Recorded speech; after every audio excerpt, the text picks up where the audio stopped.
चलिए स्टूडेंट्स, लेते हैं हम एग्जांपल नंबर 14 एनसीईआरटी का। बहुत बढ़िया क्वेश्चन है और ऐसा आपको एक्सरसाइज में भी मिलेगा, तो ऐसे क्वेश्चंस प्लीज़ प्रिपेयर कर लीजिए। बढ़िया क्वेश्चन है। इससे पिछला वाला जो एग्जांपल किया था वो भी इंपॉर्टेंट क्वेश्चन है। देखिए स्टूडेंट्स, इस क्वेश्चन में डिफरेंशियल इक्वेशन वगैरह कुछ दिया नहीं है, सब आपको ही बनाना है, आपको ही सारा सोल्यूशन निकालना है। इसको समझते हैं। समझने से पहले स्टूडेंट्स मैं एक बात बताना चाहता हूँ आपको। अगर आपको कभी ऐसा मिले log of a is equal to c, अगर हम ई की पावर में ले लें, इन सबको अगर हम ई की पावर में ले लें, अब ये क्या बोल दिया मैंने, सुनिए। अगर हम बोथ साइड ई की, इसको भी ई की पावर में ले लें और इसको भी ई की पावर में ले लें, यानी कि ई की power log of a is equals to e की पावर सी, ऐसा अगर हम कर दें तो स्टूडेंट्स ई और लॉग को हटा दिया जाता है और बस आंसर आ जाता है ए इज इक्वल्स टू ई की पावर सी, ऐसे। ठीक है, इस बात को ध्यान रखिएगा। अब हम आगे बढ़ते हैं, क्वेश्चन करते हैं हम। यहाँ सॉल्यूशन है। देखिए बोल रहा है ना, bank principal increases continuously at the rate of 5% per year. देखिए स्टूडेंट्स, किसी बैंक में आप जाते हो, कुछ मूलधन कुछ प्रिंसिपल जमा करते हो, तो भाई वो समय के हिसाब से बढ़ता है। मेरे शब्दों पे ज़रा ध्यान दीजिएगा। मान लीजिए कि कोई प्रिंसिपल पी आपने जमा किया, करेक्ट, 100 रुपये बैंक में जमा किया, तो भाई जैसे जैसे समय गुजरेगा उस पर ब्याज वगैरह लगेगा, किसी दर से किसी रेट से ब्याज लगेगा और आपका वो प्रिंसिपल क्या करेगा, इंक्रीज़ करेगा, करेक्ट। तो सपोज़ हमने शुरू में मान लिया कि प्रिंसिपल कितना है, पी, तो let the principal be P at any time T. Let the principal be P at any time T. ठीक है स्टूडेंट्स, किसी समय टी पे माना प्रिंसिपल क्या है, पी है। यानी कि ध्यान दीजिएगा स्टूडेंट्स, ये जो स्टेटमेंट लिखा है बहुत बड़ा स्टेटमेंट है। ये कहना चाहता है कि P is the function of T, यानी कि प्रिंसिपल जो है वो समय का फंक्शन है। ठीक है, यानी कि कोई खास बात नहीं है यार, परेशान मत हो। प्रिंसिपल समय के साथ साथ चेंज होता जाता है। सही बात तो है, बैंक में जो प्रिंसिपल जमा करके आओगे भैया, वो समय के साथ चेंज ही तो होता है, बढ़ेगा हमेशा। यानी कि आपको प्रिंसिपल का ये जो प्रिंसिपल जो अमाउंट आप जमा कर, मतलब अमाउंट तो नहीं, जो प्रिंसिपल आप जमा करके आ रहे हो वो समय के साथ चेंज हो रहा है, करेक्ट स्टूडेंट्स। और कैसे चेंज हो रहा है, देखिए अगर कैलकुलस में y x के साथ चेंज होता है, y x के रिस्पेक्ट में चेंज होता है, तो आप इसको क्या लिखते हो, dy बाई dx। तो भाई एक बात बताओ, यहाँ प्रिंसिपल p समय के साथ चेंज हो रहा है, समय के रिस्पेक्ट में चेंज हो रहा है, समय गुजरता जाएगा, प्रिंसिपल चेंज होता जाएगा। जो आप जमा करके आए उससे ज़्यादा ही पैसे मिलेंगे आपको। यानी कि प्रिंसिपल का चेंज दिया है, तो डी बाई dt दिया हुआ है, ये गिवन है, और गिवन डायरेक्ट नहीं है, गिवन लैंग्वेज में। ठीक है, जैसे पिछली बार आपको लैंग्वेज में उन्होंने क्या दिया था, स्लोप ऑफ द टेंजेंट दिया था। उसी तरीके से इस बार rate of change of P, यानी कि rate of change of principal with respect to time दिया हुआ है। ये जो बोल रहे हैं ना, principal increases continuously at the rate, इतनी बात जो लिखी है ना, यही d P by D t, यही क्या है, D P by D t है स्टूडेंट्स। ओके, तो ये जो रेट ऑफ चेंज है किस हिसाब से, 5% पर ईयर, 5% पर ईयर। तो इसके आगे हम लिखेंगे 5% पर ईयर। एक बात बताओ स्टूडेंट, 5% का मतलब क्या होता है, 5/100। तो क्या ऐसे ही छोड़ दोगे, नहीं, सुनो मेरी बात। देखो भाई, अगर मैं आपसे बोलूँ कि भाई आपका रुपया 5% बढ़ रहा है, ठीक है, आपका रुपया 5% बढ़ रहा है, मतलब 5% के रेट से बढ़ रहा है, आपका रुपया 5% के रेट से इंक्रीज कर रहा है। तो भाई एक बात बताओ, 5% किसका, आप पूछोगे ना 5% किसका, 5% लें भाई, किसका 5% लें। तो जवाब है जो रुपया आपने जमा किया है, यानी कि प्रिंसिपल का 5% लेना है आपको। अब समझ में आई बात, ठीक है। जैसे कि हमने आपको बोला कि 80 नंबर का पेपर है, कितने नंबर का, 80 मार्क्स का पेपर है, इसका 5% ऑफ 80, तो आप क्या लिखोगे इसको, 5% ऑफ का मतलब इनटू, ऐसा लिखोगे आप इसको।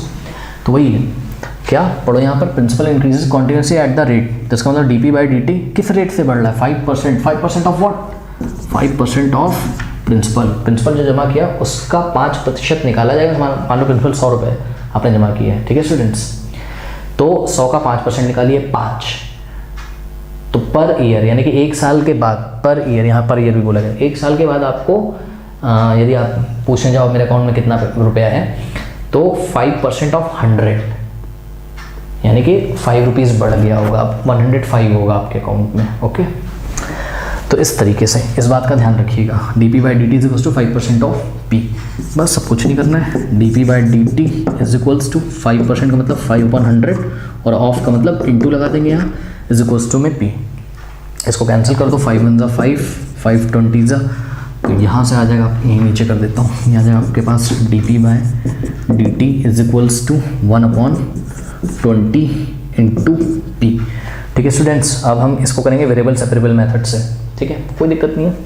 डी टी को उधर भेज दो, पी को यहाँ मल्टीप्लाई में नीचे आके डिवाइड हो जाएगा, तो ये जाएगा डी पी और अपॉन में पी, यानी कि 1/p लिख सकते हो आप इसको, इज इक्वल्स टू 1/20 तो ऐसा ही था और डी टी उधर चलाएगा। देखिए वेरिएबल सेपरेबल हो गया, पी वाले को डी पी के पास भेज दिया और डी टी अकेला बेचारा बच गया यहाँ पे, क्योंकि और कहीं तो टी वी तो है नहीं, कोई बात नहीं ना, इंटीग्रेटिंग बहुत सही, यहाँ पे हमने इंटीग्रेट किया। अब देखिए 1/p का integration log of mod of P, log of mod of P. ठीक है स्टूडेंट्स, अरे भाई 1/x का इंटीग्रेशन क्या होता था, log of mod of x, तो 1/p का इंटीग्रेशन p के एस्पेक्ट में क्या होगा, log of mod of p is equals to students 1/20 तो एक कांस्टेंट है, इसको हम बाहर ले लेंगे, अंदर बचेगा इंटीग्रेशन ऑफ dt, और इंटीग्रेशन ऑफ dt कितना होगा, इंटीग्रेशन ऑफ dt होगा कितना t, तो यहाँ हमने लिखा t, एक इंटीग्रेशन कांस्टेंट यहाँ से आया था लेफ्ट से, एक राइट से, दोनों मिलके c बन गया।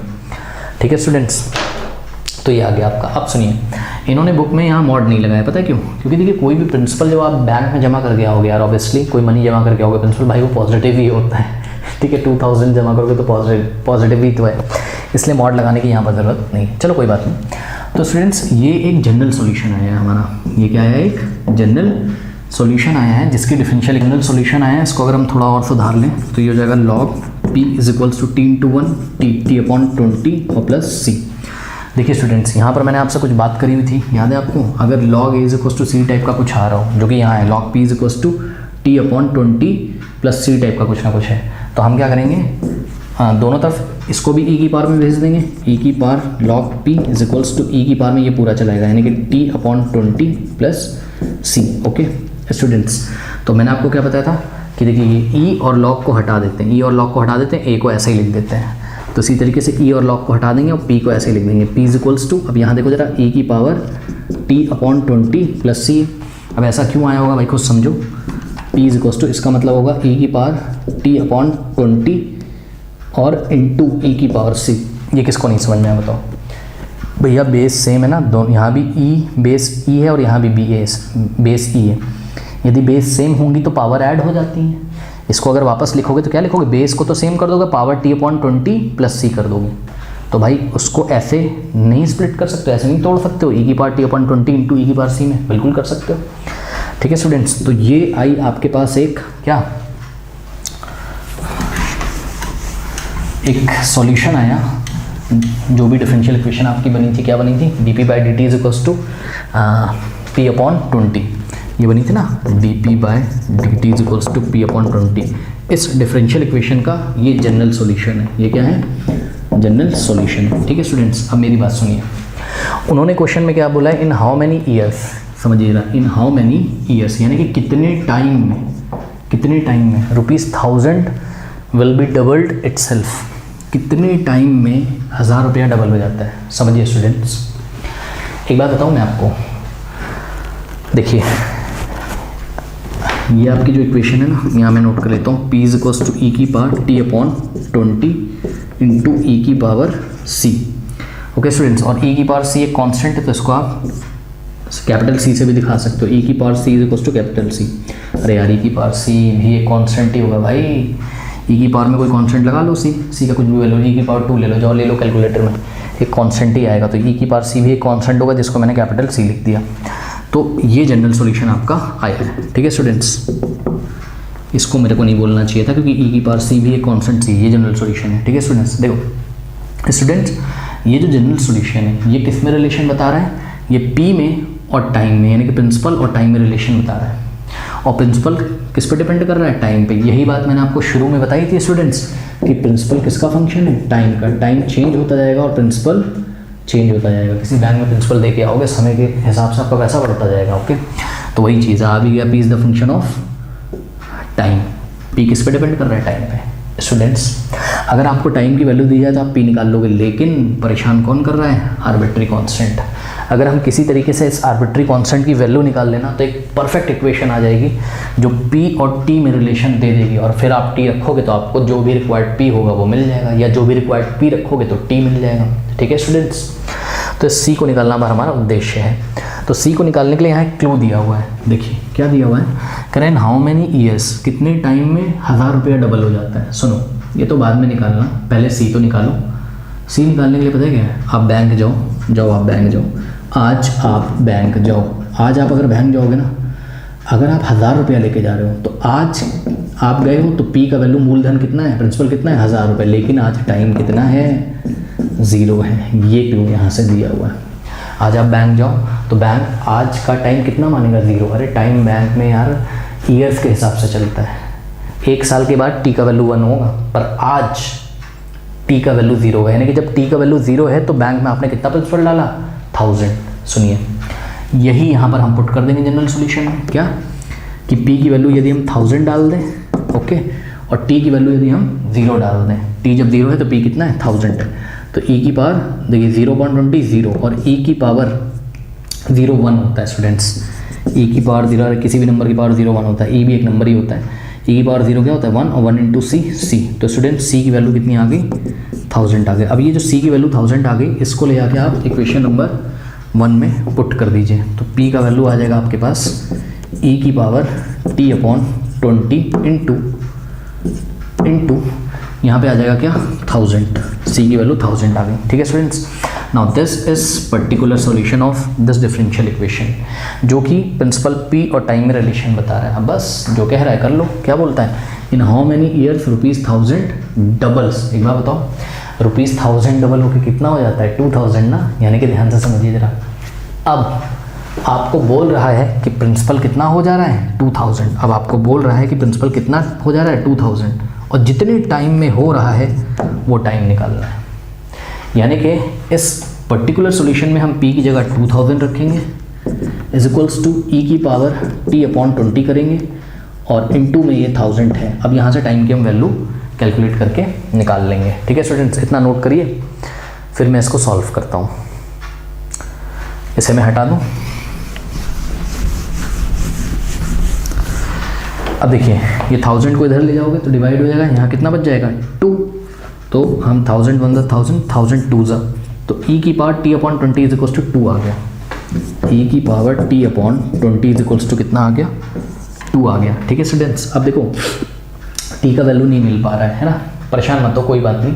टेकिंग लॉग बोथ साइड, इधर भी लॉग ले लो, इधर भी लॉग ले लो, तो लॉग e की power t/20 is equals to, यहाँ पे आ गया log 2। ठीक है स्टूडेंट्स, और log जो भी लिया हमने बेस e पे लिया है, किस पे लिया है, कैलकुलस में हमेशा बेस e लोगे, ठीक, बेस 10 पे भी लिया जाता है log बेस e पे हमेशा लोगे। ठीक है स्टूडेंट्स, अब देखिए एक रूल होता है, अब मैं यहाँ e लिखूँ ना लिखूँ उससे कोई फ़र्क नहीं पड़ता है। ठीक है स्टूडेंट्स, देखिए एक रूल होता है, आपको पता होगा, जिन बच्चों को नहीं पता है, log m की पावर n, log m की पावर n, ये n आगे आ जाता है, n log m, ये होता है स्टूडेंट्स। तो यहाँ पर देखिए ना, log ऑफ e की पावर t/20, तो t/20 कहाँ आ जाएगा आगे, तो t/20 log के आगे आ गया, और यहाँ log ऑफ e बचा, is equals to log of 2। एक और रूल होता है स्टूडेंट्स, अगर log बेस 10 और log लिया गया है 10 का तो आंसर बनाता है, इसी तरीके से log बेस m है और log लिया गया है m का तो आंसर बनाता है, यानी कि log का जो बेस है वही log के साथ आगे लिया हो तो आंसर बनाता है। चेक करो, यहाँ log के आगे क्या है, e है, और बेस भी log का e है, तो log बेस e कितना हो जाएगा, 1, तो ये 1 हो जाएगा, तो t/20 into 1 is equals to, और log 2 बेस भी लगा दो, एनसीईआरटी में बेस लगाए, बेस e है, और t/20 इंटू 1, t/20 20 को उधर भेज दो तो क्या हो जाएगा, t का वैल्यू कहाँ लिखूँ यार, यहाँ लिख देता हूँ, t का वैल्यू आ जाएगा 20, जाकर उधर मल्टीप्लाई कर देगा, t का value 20 log 2 at base e, years, unit क्या आ जाएगी, ईयर्स। ठीक है स्टूडेंट्स, तो 20 into log of 2 at base e, years में आपका जो 1000 है वो 1000 रुपीज़ डबल हो जाएगा। ठीक है स्टूडेंट्स, यदि एग्जाम में log 2 की वैल्यू दी हो स्टूडेंट्स, कुछ दिया होगा log 2, उस log 2 को यहाँ पुट कर दीजिएगा, 20 से मल्टीप्लाई कर दीजिएगा, तब आपका एग्जैक्ट आंसर आ जाएगा। इस क्वेश्चन में log 2 की इन्होंने वैल्यू हमको नहीं दी, अगर दिया होता हम रखते, जैसा कि NCERT एक्सरसाइज में आपको एक क्वेश्चन में शायद दिया भी हुआ है, क्वेश्चन नंबर 20 में देख लीजिए, उसको हम बाद में करेंगे। ठीक है स्टूडेंट्स, वहाँ log 2 का वैल्यू दिया, उसको हम रखेंगे बाद में, तो टी का या जो भी वैल्यू पूछा होगा वो आ जाएगा।